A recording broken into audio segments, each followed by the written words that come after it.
Welcome back to part 2 of this 2006 Street Glide extended bar video.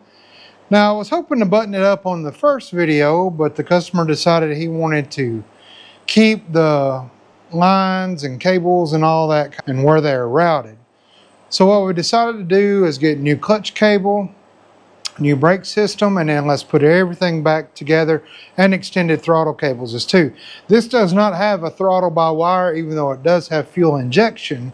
This is kind of the early models of the fuel injection. But this bike is beautiful. 9,000 miles, looks like it rolled off the showroom floor.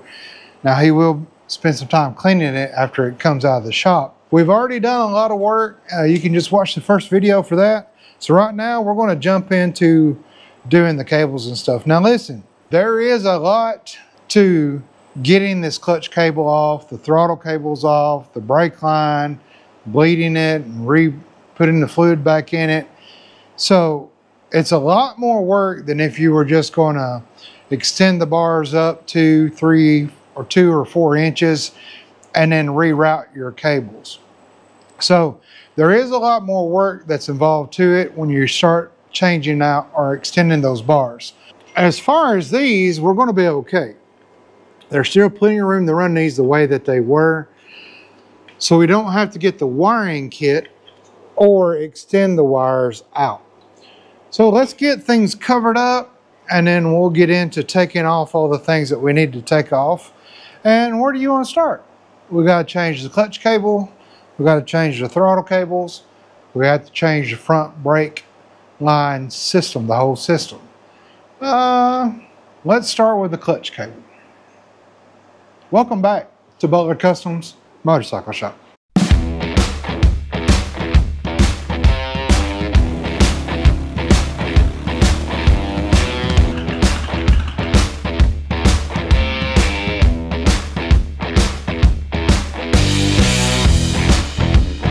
Now, one of the reasons why the job is a lot more labor to do a clutch cable is the clutch cable is behind this cover. So to get to the bolts for this cover on a stock exhaust for this year model, this whole exhaust system has to come off. Now up here in your rear, it's a 2-piece. So it splits off, runs down here, joins the front, runs to the other side. The way they ran this right here is covering up where not only you can take the bolt out on the cover, but also take the cover out itself to be able to give enough room to come off. So all this exhaust system has to come off. We got new exhaust gaskets to go on. The rear floorboard comes off. We don't have to remove the front floorboard. If we take this cover off, these nice chrome covers, which I'll take off of everything, then this exhaust pipe can slide out between the cam cover and the front footrest. Now here on these nice chrome covers, it's a flathead screw clamp. I use a 5/16 on that head, and it makes things a whole lot quicker. If you try to put a flathead in here and trying to get it in some top spots, it can take a long time. This is just a quicker method. But what you want to do is run this all the way out. Okay, so I want the clamp to come all the way off of the screw. Like that. And bend it back and get it out of the way. Just use your fingers to feel where any more might be around here. And I see here, I don't know if you can see that or not, but this one right here is overlapping the bottom. So let me go ahead and take this one right here off first. That one's off. And then we can just bend these out. And carefully, if you don't want to scratch anything, take these off.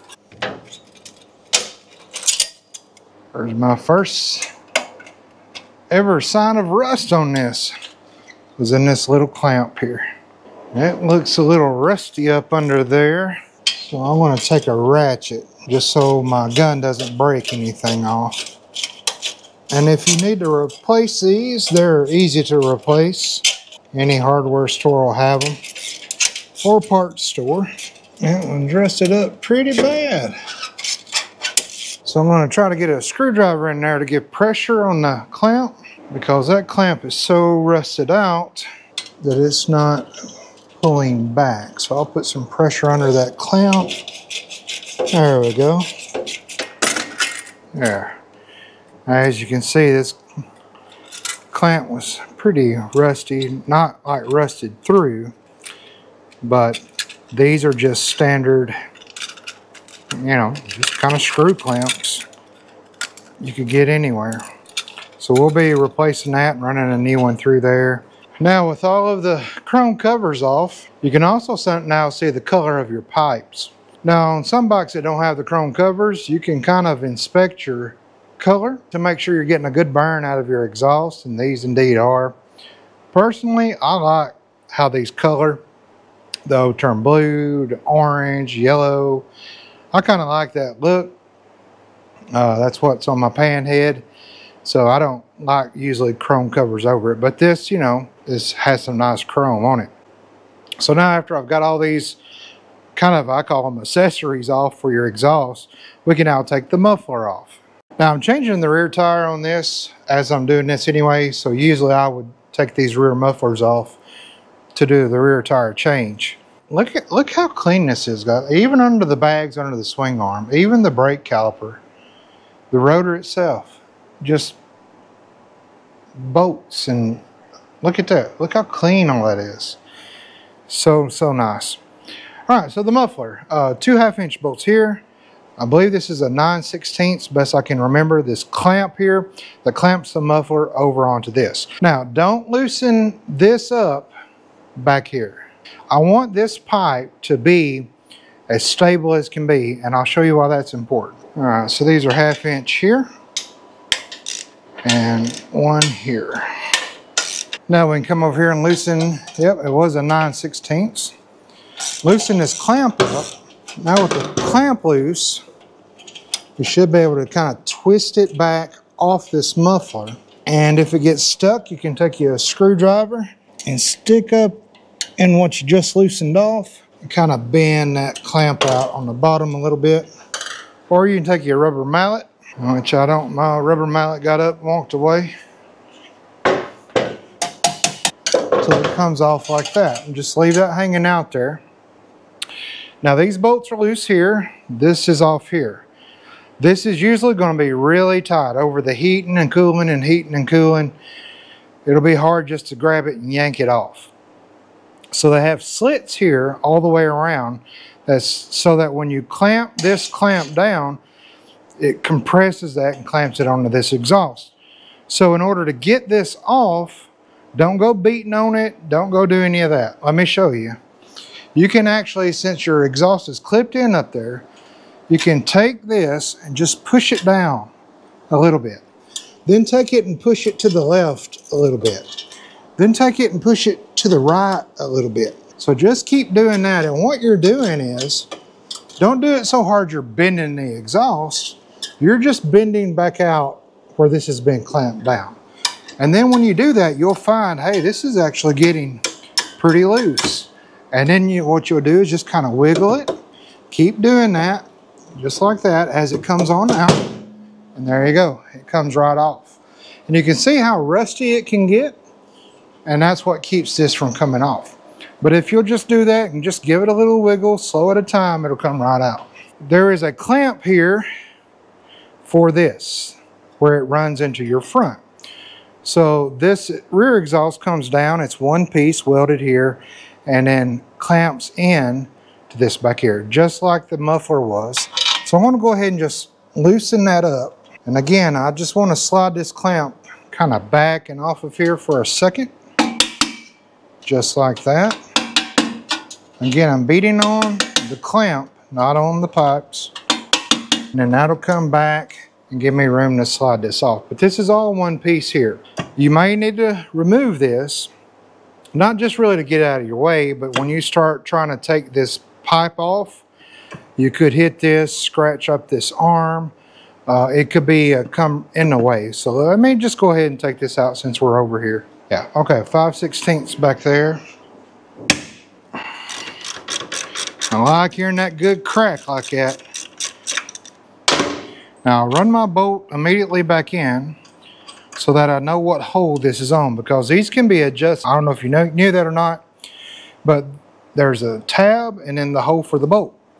So you can put it here. You could even put it up here if the rear rider wanted it higher. You can even go down here if they wanted it lower. So depending on their leg length, you can actually adjust this and move this. So if you swap out riders in the back and they're like, hey, it's just too uncomfortable, my knees are up to my chin, you can drop it out and run it down in there. Now you will find that the holes you do not use are very rusty. They just get like that. Even with this in here, there's moisture that can get in there. So just, you know, clean it, put a thread cleaner in there if you're going to swap them out. That'll keep this boat from getting seized up. Now look at the room we have to kind of play and wiggle. And I want to go ahead and pull this cover off just so that we don't scratch it. And I did notice this is not a paint defect. This is a little plastic or a clear cover that goes on over here so that your bags don't rub into here. The weather here today has been absolutely beautiful, and it's a lot cooler in the shop, and a large reason for that is that one of you guys, one of my subscribers and a premium member, sent me a little gift in the mail. A big ceiling shop fan. And man, this thing's blowing my hair legs. It's so nice. You guys are so nice to me.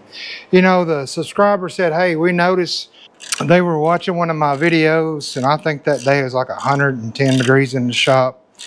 And I had to turn I got a big shop fan that sits in the floor, and I have to turn it off when I record so that you guys can hear what's going on. And they said, we noticed just sweat dripping off your arms and your elbows. And so they said, we just wanted to bless you with a nice gift. So that was so nice of them. We'll put that back in there. There's that thread lock I used. There's one right here, but it's way back here. Usually they run out here where you can get something to them. So I might flip this around and put it back the way it's supposed to go. So let's get a short socket with a wobble and an extension, and that should get us down in there. That one's out. Whoa, alrighty. That one was really loose. Look at that. Good night.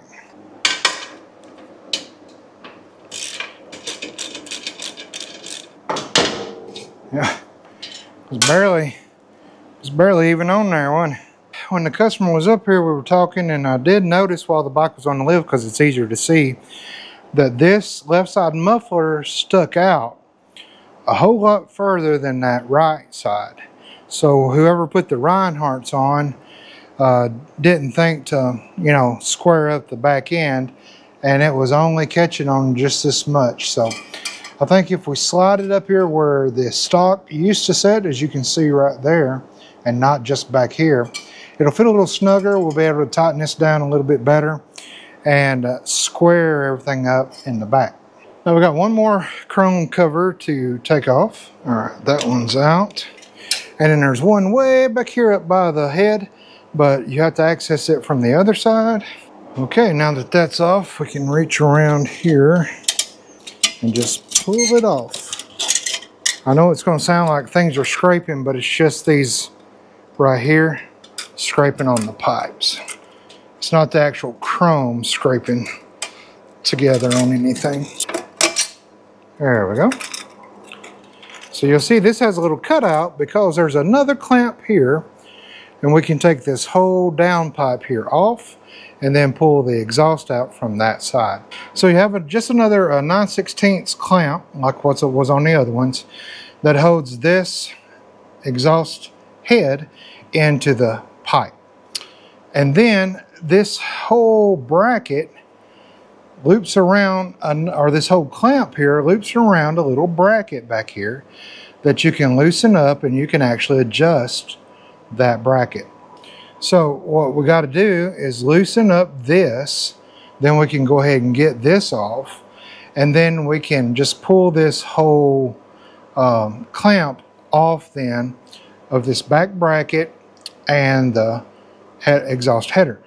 Okay, I don't like that. We've got this cover here, and it's really not giving me the access. I feel like I'm too close to these fins, and I don't want to break this loose and hit that fin. Let me try maybe a wobble extension. Let me see if this kind of gives me the clearance away from those fins that I need. Yeah, okay, I like that better. So if this will work, there we go. Woo, she was rusty. I'm gonna actually leave the clamp on as I move kind of this pipe back and forth. And it is indeed coming, just a little bit at a time. There, now we're off. Now this clamp here is different from all the other clamps because it has this right here.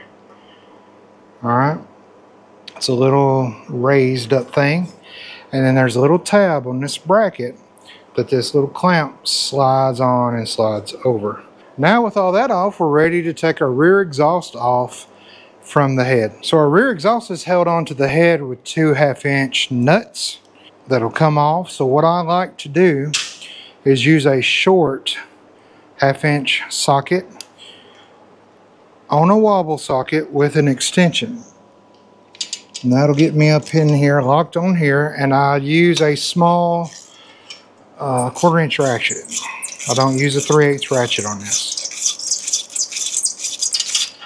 Alright, so that'll come off. There's our nut there. And then for this bottom one here, you'll need the wobble to get up in there.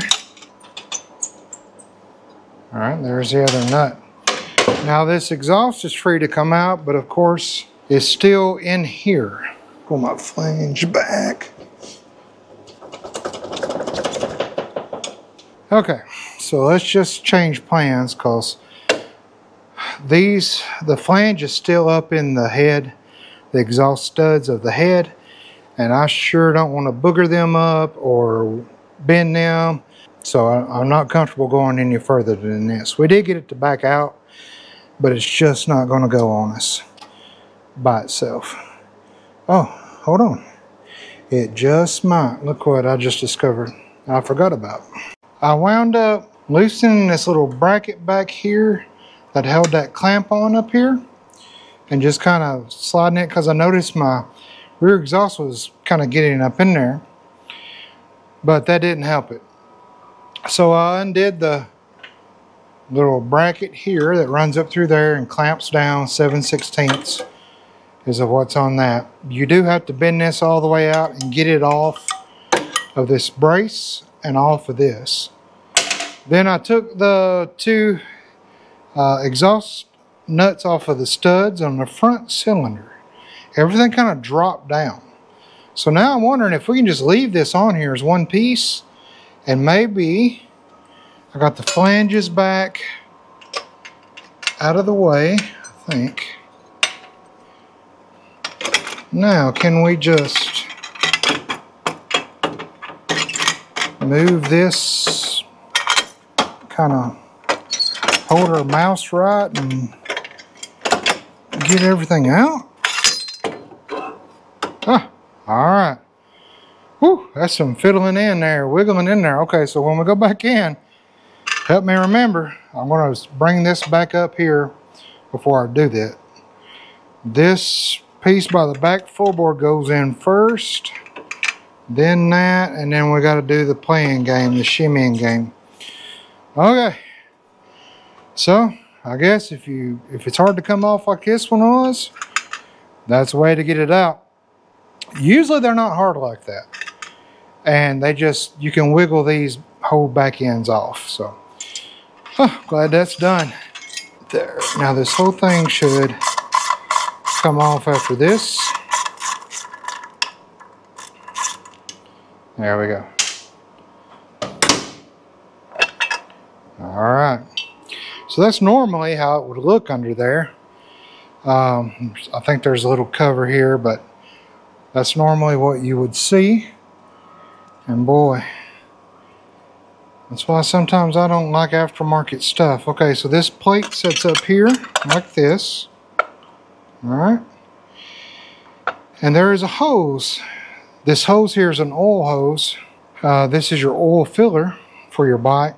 But these aftermarket things set up here, and it was setting right here on top of this oil hose. And let me show you what it's done.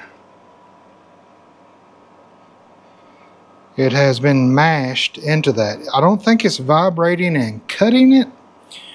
It's just smashed into it. And man, if it ever gets to leaking there, it'll leak all down through here and come out there, and you'll be like, what's going on? Is it my case? Is it my transmission? Is it my oil pan? You might look for an oil leak for a long time before you discover that. So just be careful with these aftermarket things. If this was mine, what I would do, it's got this little ridge here that the oil line is supposed to kind of set up in, but it doesn't quite go over it. So if this was mine, what I would do is just shave this down right here to where it's not setting on that line. It's just kind of covering over it. So sometimes, you know, these things are nice or shiny, they look good, but it could cause an oil leak. And you would have never thought that a cover, a dresser cover, would cause an oil leak. But there you go. Now we're ready for this cover to come off. Now we're not removing the trap door or anything like that, so we can leave our oil spout on. We can leave this clamp here on. We're just taking these 5 bolts or 6 bolts out here. So before we pull this cover off, it's a good idea, since there's no slack in this cable anymore, to take this right here, this nut, and just loosen it. Don't bring it all the way out, because your cable is attached in there. But you just want to break it free from this case, because when we take this off, we want this to just kind of spin out freely. Also, when you pull the cover off, you will lose oil down in here, and so you'll want to have something here. I usually take a vanilla folder, half of one, and stick up in under here and let it run down into a little bowl or something that I've got down here. So just be prepared for that. Oil is going to come out of there, but let's get I think it's a 5/8 on that. No, smaller, 9/16. So what we want to do is just put a 9/16 on there, and we just want to crack it free. All right, that's all you need to do right there. Don't try to take it out. And now these should be 3/16. Make us a little oil catch here. Just want to stick it up under there just like that. I got this here. We'll crisscross.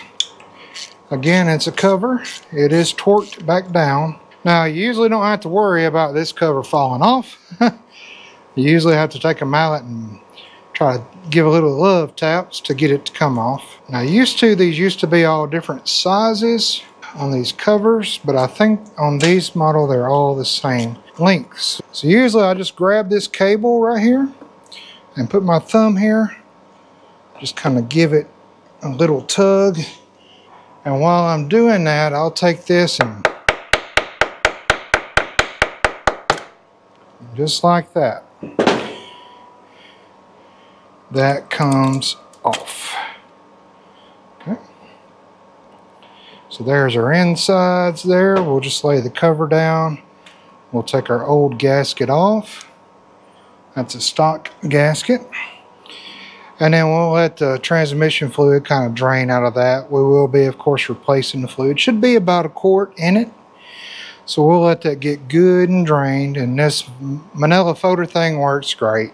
I know they probably make something that goes up under there, but what better can you get than that? Now, if you were to feel better about taking your oil spout out, just understand there's a gasket behind there that you will need to replace if you do take that out. Now, while the oil is draining, there's something very important I want to tell you. Anytime you are in here, anytime you have to pull this cover off, if it hasn't been a minute, this is your rod here. Your rod's in here. This is the oil slinger. Inside here, there's two spacers, and there's a little throw-out bearing, roller bearing in there. Go to Harley and replace this. This is, I'm sure, is stock.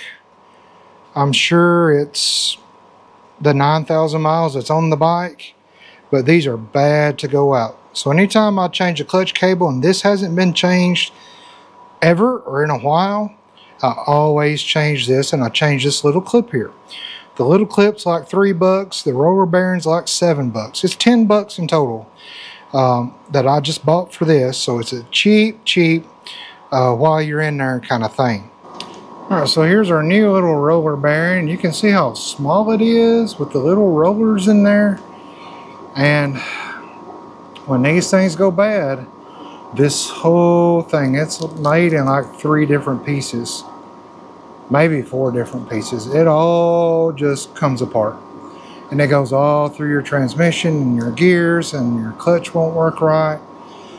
So as cheap as these are to replace, when you're in there changing cables or a gasket or whatever, don't forget this. Change this. All right, we'll try these little handheld Harbor Freight Special ones in here, but I don't think, ow, that's why I don't use them. I don't think they ever do good for me. Hey, it did. All right, so that come off. Now we'll pull this little spacer off, and there's our roller bearing. Come on out. There we go. And then there's our oil slinger. So as this spins around, the oil slings, this slings oil around, lubricating all your gears good in the front. So we'll put that back on.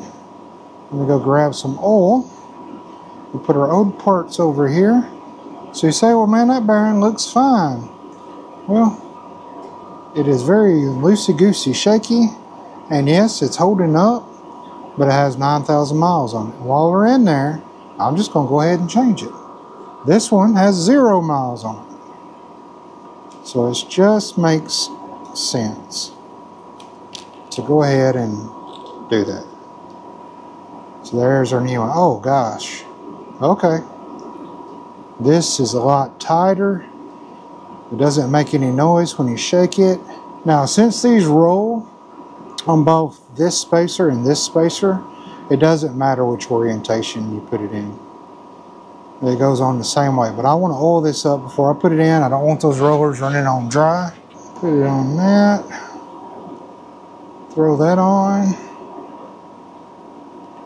And throw that on. Now we're ready for this to go back on. And we'll just set it down where it can hook in there. And then we'll take us some needle nose pliers and hold up here and then try to snap that on. Hopefully we won't lose anything. All right. A lot easier getting them on than getting them off. So just make sure that it's down, setting down in your grooves. Everywhere, that little snap ring, that circlip. I even grab this and yank on it and pull on it and make sure there's no binding. So that's nice. That's real nice. Ooh, it's a lot smoother now. I have seen these come apart. Not only does this get all these little rollers and everything get all in your transmission, but this oil slinger will lock up. It will not circulate the oil anymore, and just really almost weld this to your push rod. So you definitely don't want that. All right, so with your new clutch cable, I've got it ran down in here, same route as the other one. And it should come with a new little bushing that goes up at the cable end, and most importantly, the O-ring. So we'll take the O-ring, we'll oil it up, and slide it on here, go all the way back. All right, we'll run this through. And then I'm not going to jab this up in here or push this up in here. I'm just going to try to find where it wants to go. Again, these are it's a really weird angle, and the way you have to turn your cover makes it weird as well. Once you get it started, it's no big deal, but it's just getting that booger started. I just wish it wasn't on such a weird angle. You'll almost get to the point where you feel like, oh, they sent me the wrong threaded cable. No, they didn't. It's just that weird of an angle. It just doesn't feel right when it goes in. So there, now it went in, and it still feels kind of weird, but it's turning. It's doing good. Now remember, this thread on this cable is hollow. So you're not going to tighten it down like you would a normal 9/16. You're just going to get it snug. And that is really all you need. There we go. Now we can start assembling all of this back together. We'll put our balls and our bottom ramp back in. We'll put our new thing on there. We will hook this in like that. And now we can put this back in where that bottom's going to fit. And you want to kind of test this out. We're putting pressure down here on your thumb. Just make sure all 3 balls are in the bottom and the top. So they are good. Now I'm going to hold this because it's at a weird angle still. I'm going to load up my spring. Now I'm going to try to hold that spring so it don't go wonky on me flying across the shop. And I want to get it in that hole and compress it enough where it goes down in the other. Okay. Now that that's in, I want to compress it again and turn it back to where it was at the top. Hard to do when your hands are oily. Getting that little ridge there. And it'll follow those little ridges around there. Boom. All right. So we can kind of test this out. Yes, I'm happy. Stick that back up in there. There we go. I got our new James gasket here. That is not the right size gasket. Well, pooey. I grabbed the wrong gasket off the wall. That's what I need. Not that. I guess I was thinking it was a 6-speed. That gasket was for a 6-speed. So this is a more of a paper-like gasket, but it is a James gasket. There we go. That looks a little better there. I think that's going to work there. Now let's do some blue. And we'll get that torque down, and then our clutch at the bottom's done, and we can start putting all the exhaust back together. And we got to put oil in it too. We got our clutch cover cleaned up. Now we can just fish this around and down. And the cable's gonna kind of try to fight you a little, but that's okay. Fight that cable. Don't let that cable win. Y'all having a good day today, or night, or driving down the road? I don't know what you're doing.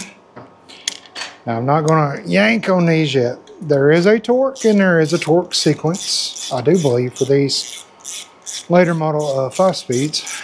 He's gonna have fun cleaning this bike because I've touched every inch of it so far. Still got a lot more to go. Okay, so the torque sequence for these.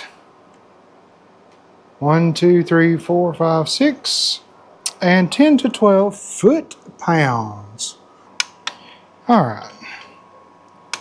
Okay. Yes. All right. Now, since everything's torqued down and put back together, I will just put this on here just to maybe give a little extra, you know. But there, we're good. All right, we're back the next morning. I got everything buttoned up yesterday before I had to leave for my son's cross-country practice. Got the exhaust back on, all the covers back on. I did just go ahead and wipe down these covers just so my oily fingerprints aren't on them and stain the pipes in any way. I usually do not clean people's bikes after I work on them. I know they get them back, they're nasty, they're dirty, they're greasy. But one time I used to clean their bikes just to kind of, you know, have them a little bit better for them when they got them back. And I had one fellow that didn't like that because he uses certain products on his bike, certain rags on his bike. And so I just stopped doing that. So I just fix issues, I give it back.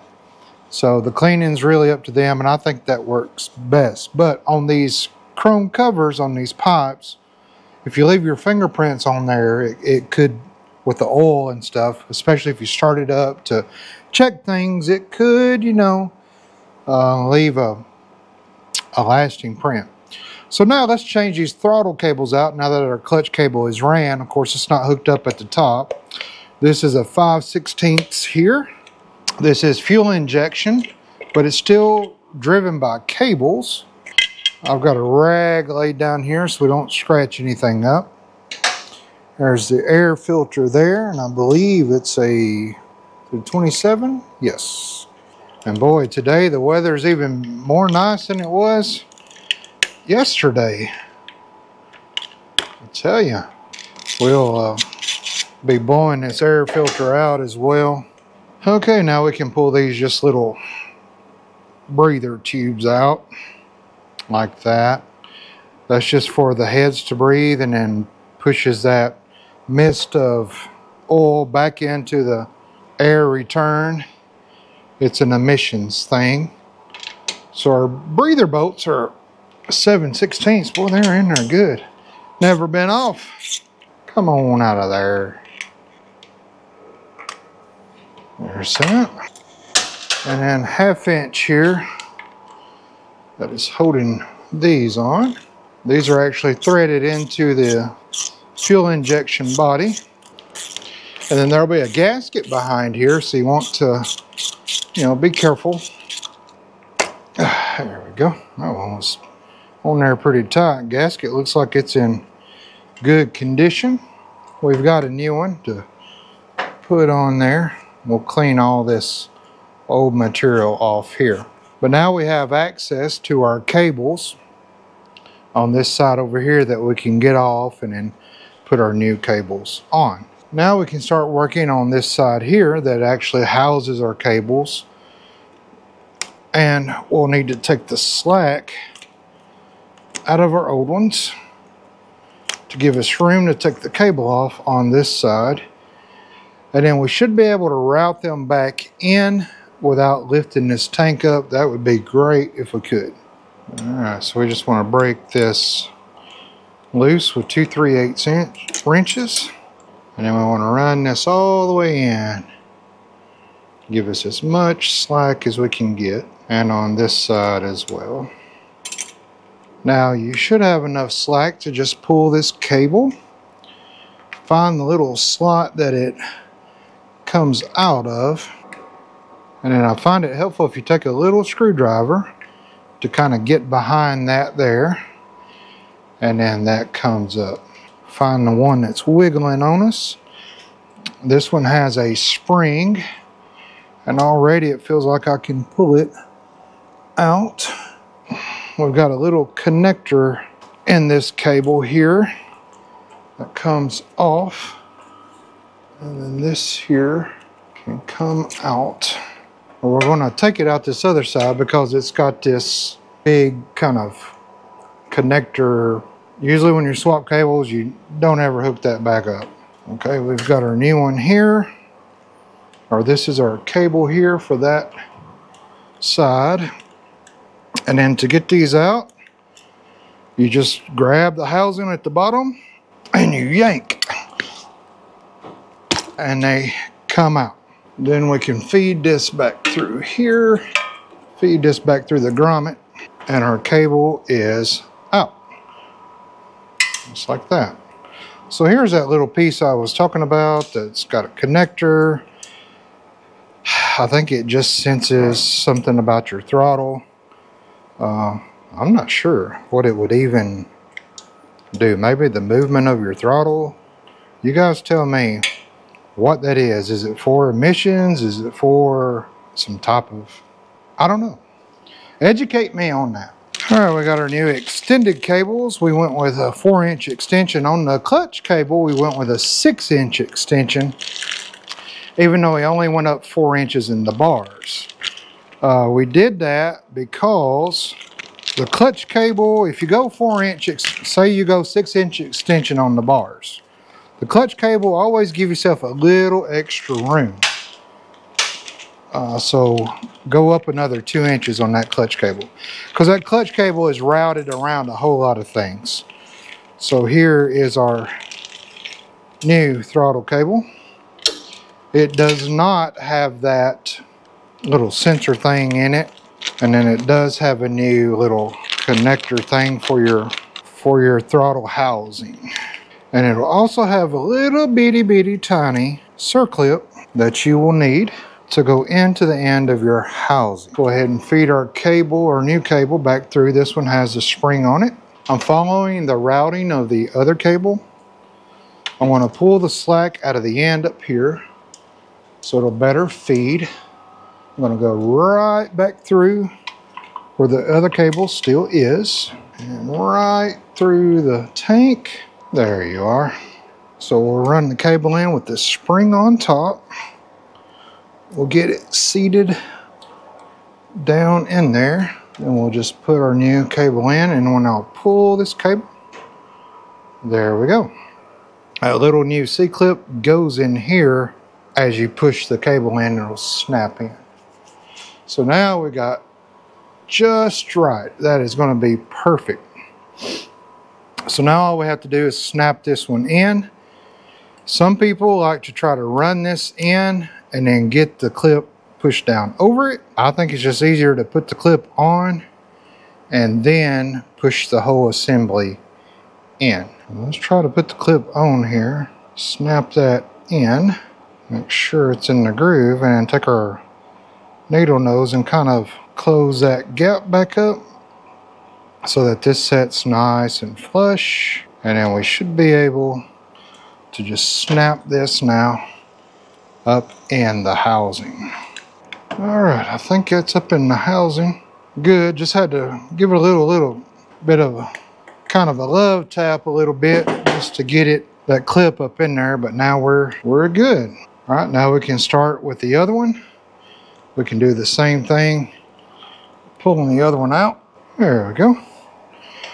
Had to take a little file, half of a file, a little mallet, and pop that off there, because I pulled and it pulled this out of the housing here, which I can fix and put back in, but yikes. All right, now we can take this other cable off. Should be able to pull it out through here and then pull it out through here. Because we didn't pull them both at the same time, we know exactly how this routes. And we'll try to grab it out here too. So in hindsight, I probably should have done this one first, because it's wanting to go back behind that other cable. Put the cable on first. Now we can run this up there like that. And now let's pull the slack out. And then verify everything's routed. Your cables are routed around that throttle lever there. And they are.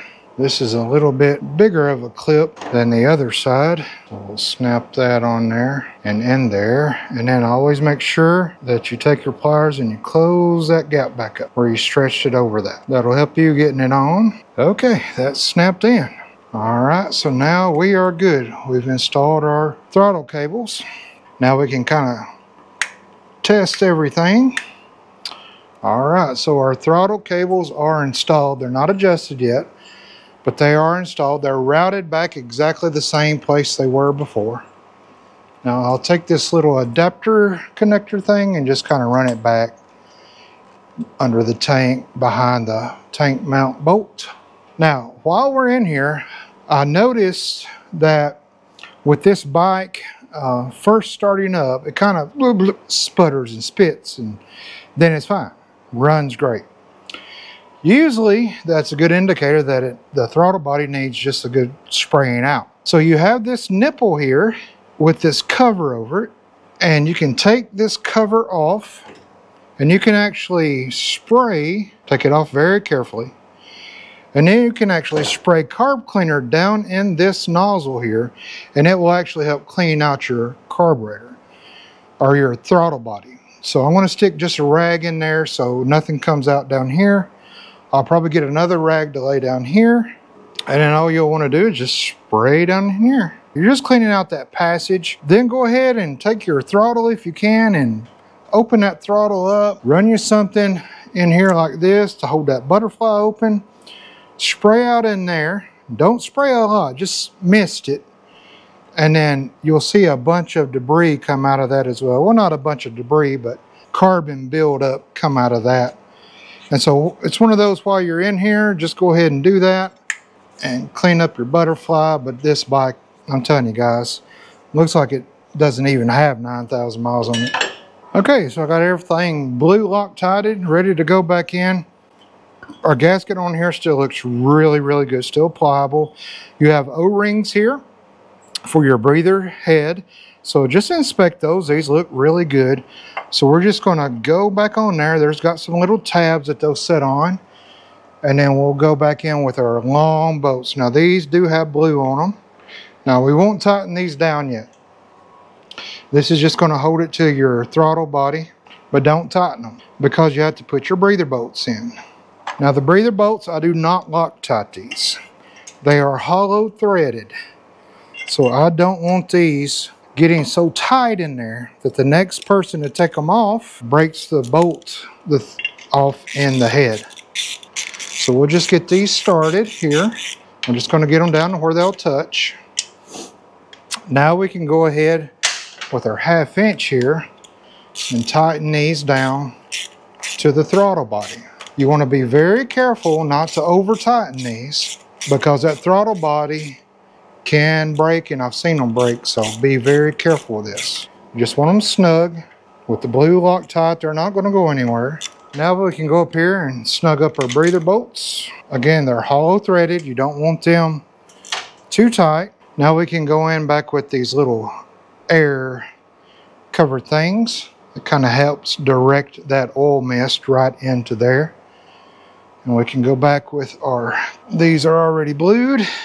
Start one there. And then we'll grab our a T27. Just run it in a little bit and then start our other ones. And these are just screwing into those bolts we just put in. Now all that's left to do is to just put our cover back on. I'll certainly blue thread lock that. Stick that up there. Go right back in. Make sure everything's up and square. Now this bolt runs into the air breather or the air filter, so you can get it pretty tight. You don't want this falling off on the road. That's why we blue Loctite it, and then we'll just kind of clean everything up, get our mitts off the chrome. Okay, throttle cables are installed and routed, and now we have plenty of room. Oh yeah, they're perfect. They look stock length now with those new bars. Okay, now the only thing left to do is our brake lines, and then we can go ahead and start putting everything back together. Now we're ready to start working on our brake line and getting our extended line on. I took some masking tape and put here, and it had a little cover here, a little fancy chrome cover here with a 2mm that I took off. And this is a 3/8 12 point that I put in there, and I'm going to run a little bit more tape. My wrench is going to be kind of close to here to break this line off, and I just don't like how close that is. And I'm going to try to keep my fingers back here too. There we go. Break that, and then we'll get our little bowl here ready, because we will lose fluid. And I've got a little rag here as well. That fluid looks like it's time for a good change anyway. Take that off, and then we can just let that drip. We'll clean up what might have come out around here. The fluid was pretty dirty. It was pretty dirty. It needed a time for a good flushing anyway. You know, a lot of folks change their fluids and they don't ever even think about their brake fluid. So we'll let that drip, and we'll go and do the other side and let those drip out too, and then we'll start with our reservoir. Now for our reservoir, I will kind of wrap this around, because this paint will peel, flake up if you have a leak. I usually wouldn't turn it sideways like this, but this one is not leaking. Probably never been off before. And then what I want to do is take an impact and just break that loose and go ahead and run it all the way out. And then make sure this isn't going to drip on anything. Nothing came out there.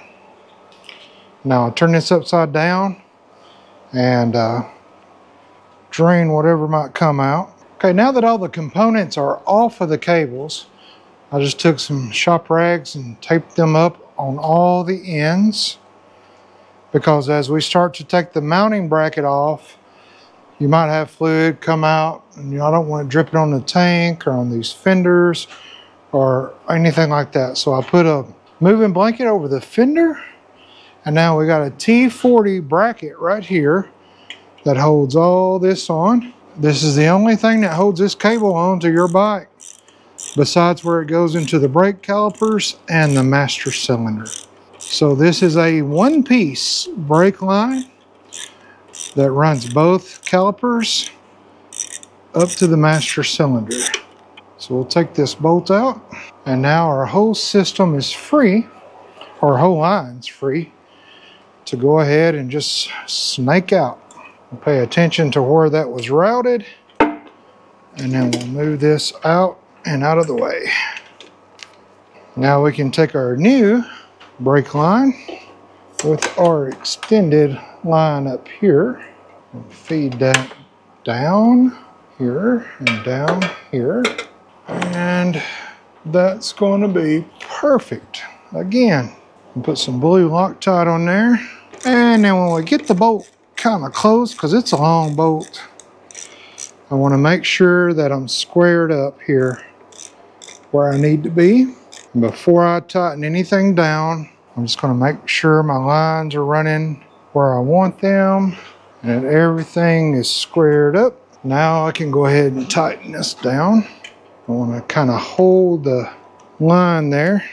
All right, that's installed.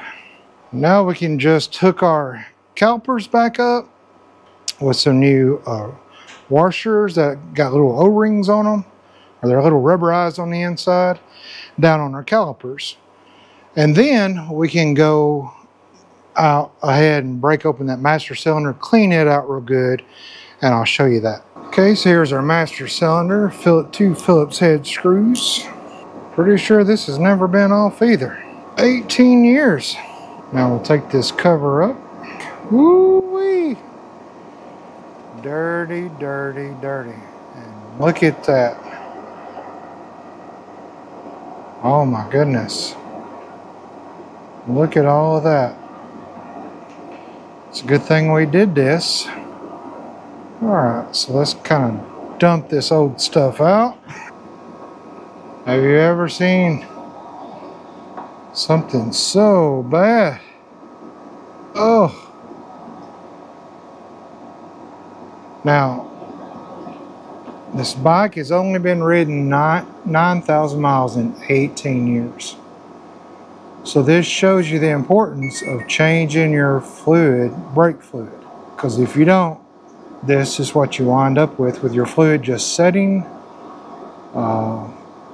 My goodness, and it had gotten out here a little bit. And then see that paint there that's gone, where it ate that up. It was starting to eat the paint here up. So definitely time to change this out. Past due, past due. Now the good thing about brake fluid is you can easily just wipe out the corrosion and goop. So I'm going to spend some time with a small flathead screwdriver, getting in here and cleaning all that out. I don't like using any kind of solvents or cleaners or anything like that in this brake system, because if you get it down in that plunger and it's in the system, I don't like mixing it with stuff, brake fluid, with other things. So I don't put anything foreign inside here at all. If I'm going to flush this out, if I need some type of liquid in here to get some hard stuff off, I will actually use brake fluid, the same fluid that it calls for, which I think is a DOT4. Yes. So I'll use a DOT4 fluid in here just to kind of use as a wash, to wash this goop out that I can't just get out with a rag. But usually with a pick or a flathead screwdriver, it kind of comes off pretty well. So I'm just going to spend some time here getting all this kind of broken up, and then I'll come back to you and we can see the finished product here.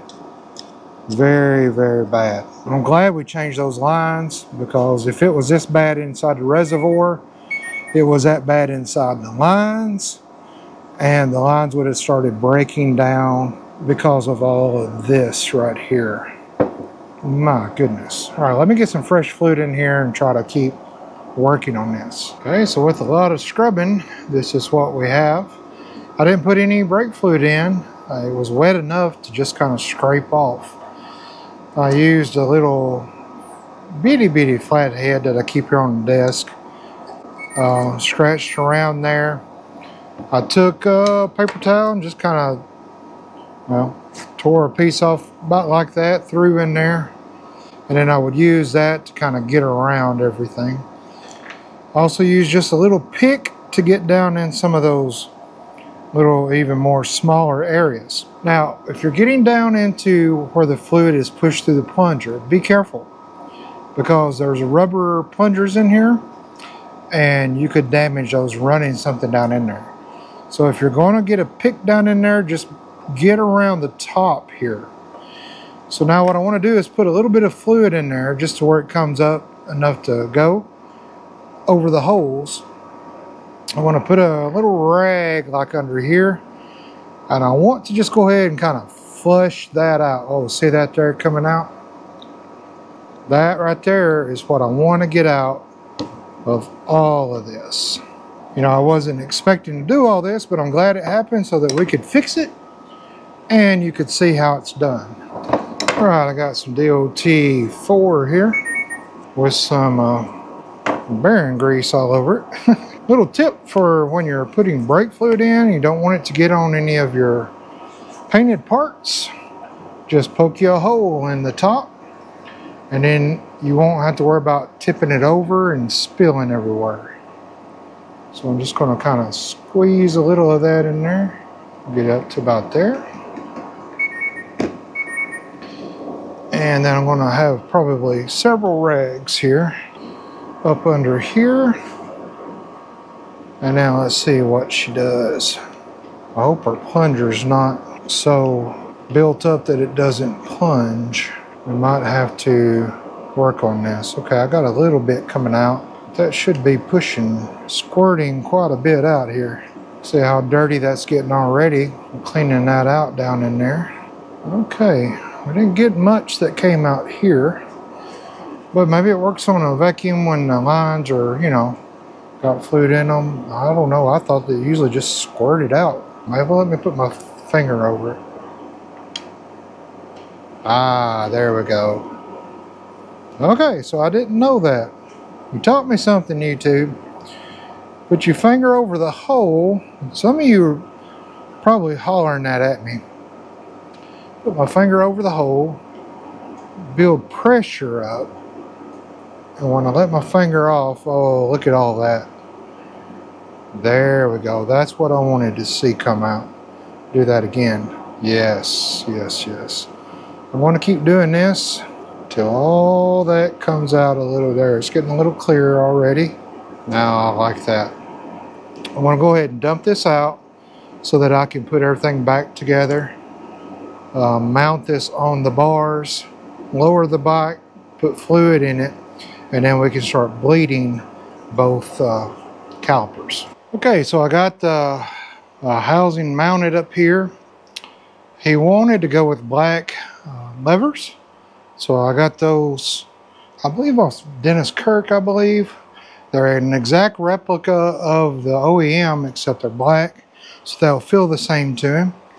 I went ahead and bled both sides. My pump bleeder, my cheap Harbor Freight pump bleeder, it broke.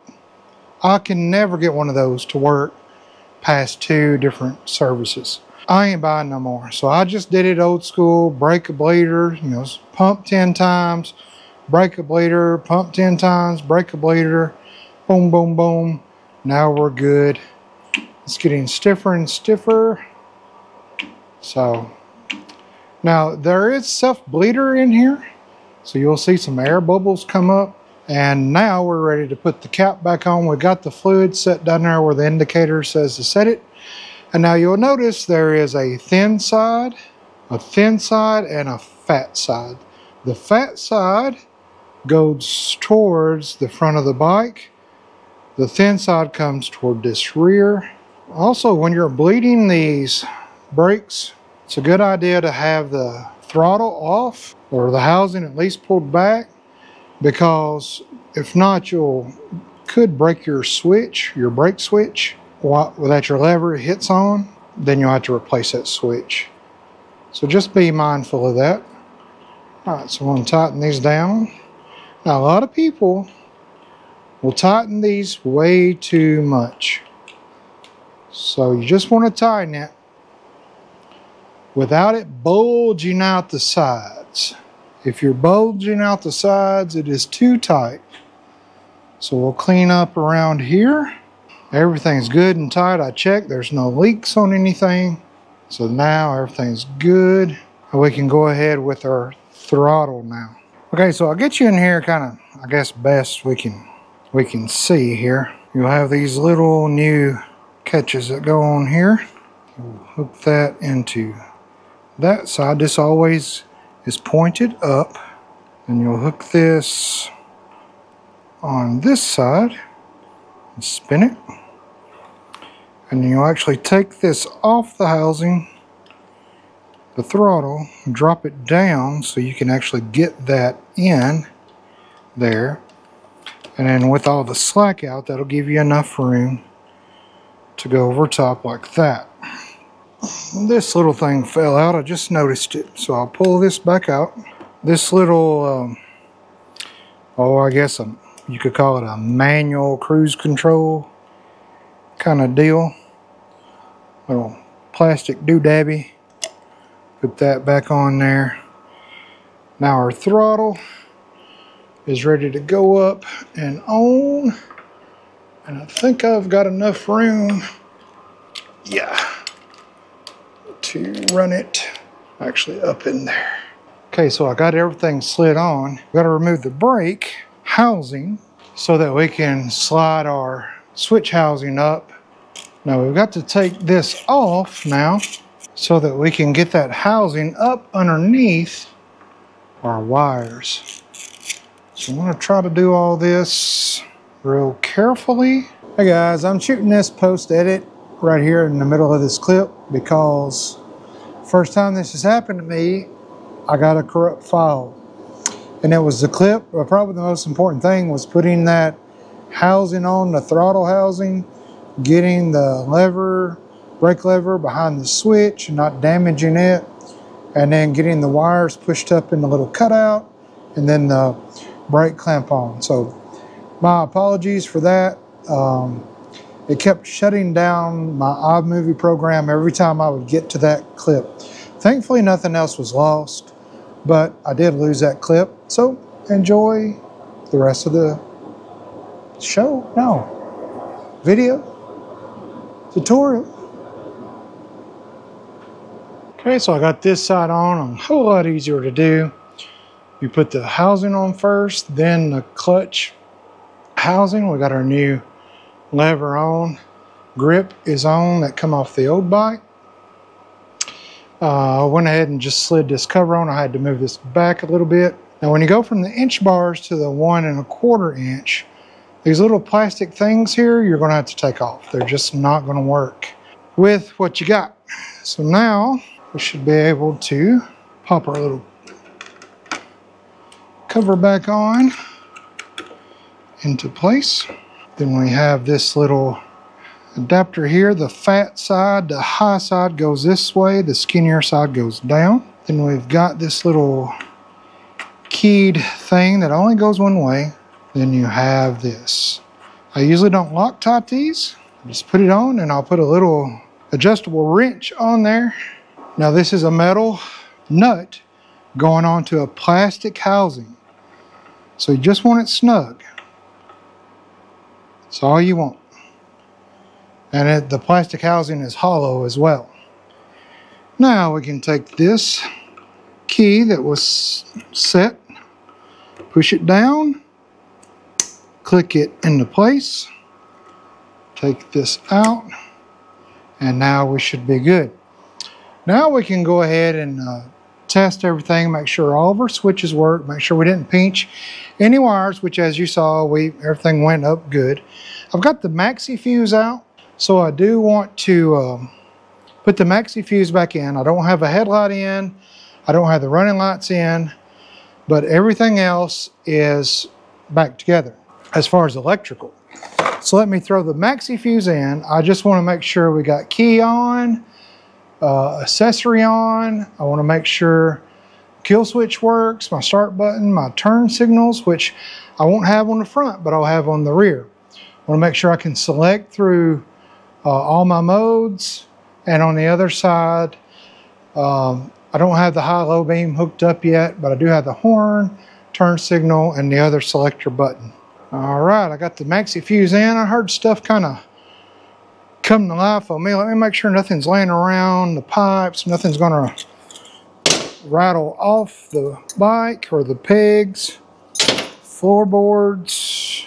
Make sure I've got everything off the bike. I'm gonna take my blanket up off the bike now so that doesn't catch fire on the pipes. Let's see if it fixed our sputtering issue.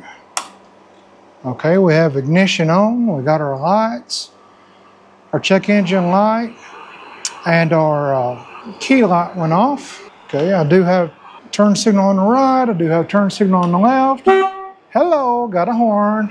Off, no start, on, and it's in neutral.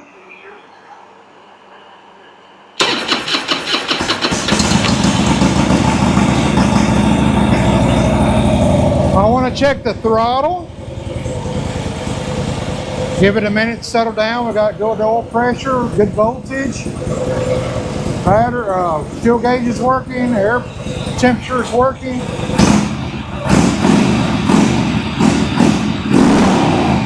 All right. Very good. It is really smoky on these pipes down here, but I guess my oily hands was on it where I was changing the transmission fluid, so it'll burn off. It's not an exhaust leak, thank goodness. It's got new exhaust gaskets on it.